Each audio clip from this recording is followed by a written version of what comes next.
Thank you. I have already spoken about the management of the National Indigenous Australians Agency this week. I often ask myself, how do these Aboriginal bodies operate in greater secrecy than our national spy agency? It's broadly because of pathetic leadership within Labor and the Coalition not demanding transparency and accountability for fear of being subject to weaponised claims of racism. And our media aren't much better. They too need a clip under the ear for not reporting the billions of dollars wasted in the Aboriginal industry. Since the NIAA's inception, it has awarded $3.5 billion in Indigenous grants, while the government has awarded $11.5 billion across all departments over the past 5 years. The administration of these grants by recipients have in many instances been found to be non-compliant with relevant legislation and government standards. Instead of prosecuting those responsible, the Office of the Registrar of Indigenous Corporations, ORIC, just writes letters about good governance. It has prosecuted on a few small matters over a few $1,000s, but the big players are untouched. It's like having the fox in charge of the hen house. The Australian National Audit Office report into the NIAA states, the NIAA's frameworks for managing provider fraud and non-compliance are not fully fit for purpose and do not fully comply with legislation or the NIAA's internal policies. The NIAA arrangements for the prevention, detection and referral of potential provider fraud and non-compliance are only partly effective, and the NIAA's management of provider fraud and non-compliance risks is only partly effective. I've also had a look at the agency's corporate plan. It sets spending targets, but no value for money targets. The plan sets out the goal to increase grants and contracts by 3% a year. Yet under the Public Governance, Performance and Accountability Act, Commonwealth entities must take all reasonable measures to prevent, detect and deal with fraud.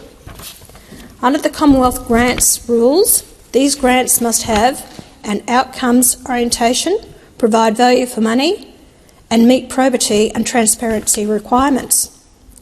It looks like a very different standard is applied to Indigenous grants. No milestone reports, no little transparency and no accountability for outcome delivery. It also appears many investigators supposed to be looking into these matters are not suitably qualified.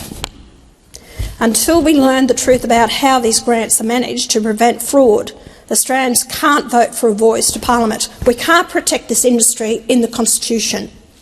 It must be held to the same standards of governance as any other recipient of taxpayers' funding. I'm calling on the Albanese government to instruct the ANAO to launch an immediate audit on ORIC, which has had oversight of $11.5 billion handed out in more than 19,000 grants over the past 5 years. I'm also putting the government on notice. The report by Sky News has prompted whistleblowers to contact my office with substantial evidence of more corruption in this unaccountable Aboriginal industry. We're talking about evidence that's been presented to the former Minister for Indigenous Australians, Ken Wyatt, the current Minister Linda Burney and NDIS Minister Bill Shorten. They've known about it for more than 2 years, yet the subjects of this investigation continue to lead an Indigenous body distributing taxpayer money. Once again, we're talking about millions of dollars of taxpayer-funded grants not going to help the people it was intended for, but to line the pockets of corrupt leaders to fund their own lavish lifestyles at the expense of better outcomes for the people they're charged to help. Once again, we're talking about what appears to be an institutional reluctance to investigate and prosecute fraud and corruption in the use of Indigenous grants, despite clear evidence there are many cases to answer. And it's probably no coincidence government departments have gone suspiciously even more silent on the matter since the government began its dishonest, divisive and deceptive campaign for the yes vote in the coming referendum on an Indigenous voice to Parliament. This Senate speech from Senator Hanson immediately sets a confrontational tone, accusing the government of deliberately ignoring what she calls indoctrination happening inside Australian classrooms. According to her, schools are no longer neutral spaces of education, but have become tools for pushing ideological beliefs onto children, while the government, in her words, does nothing to stop it. She claims the education system is failing at its core responsibilities, pointing to declining literacy and numeracy results, and arguing that students are leaving school behind global standards. Instead of focusing on academic fundamentals, she says schools are overloaded with what she describes as political and social content that distracts from basic learning outcomes. A major part of her argument focuses on curriculum authority and accountability. She demands a structural overhaul of how curriculum is designed, insisting that teaching materials must be balanced across political, historical, and scientific perspectives. Under her proposal, parents would not just have a voice, they would have legal power to challenge what is being taught in classrooms through the courts. But the most controversial section of her speech comes when she shifts into climate education. She argues that students are being presented with only one side of the climate debate, specifically what she describes as human-made climate alarmism. She questions the reliability of historical and scientific data used in climate assessments and claims that alternative perspectives are being excluded from classrooms and official reports. From there, she escalates the argument further into cultural and social education, particularly gender identity policies in schools. She claims that a very small number of transgender-identifying students are being used to justify widespread policy changes affecting all students.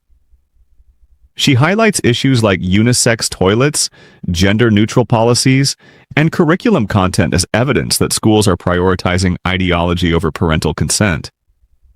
Her central claim is that this shift has created a system where parents are being excluded from decision-making, while teachers and education departments are given increasing control over sensitive topics. She argues that this imbalance has removed accountability from schools and left families powerless over what their children are exposed to in the classroom. Supporters of current policies argue these programs are designed to promote inclusion and prevent bullying, but Hanson strongly rejects this framing, claiming instead that it is leading to social division and the erosion of traditional educational values. She concludes by framing the issue as a broader ideological struggle, arguing that identity-based politics is dividing society and replacing shared values with competing group narratives.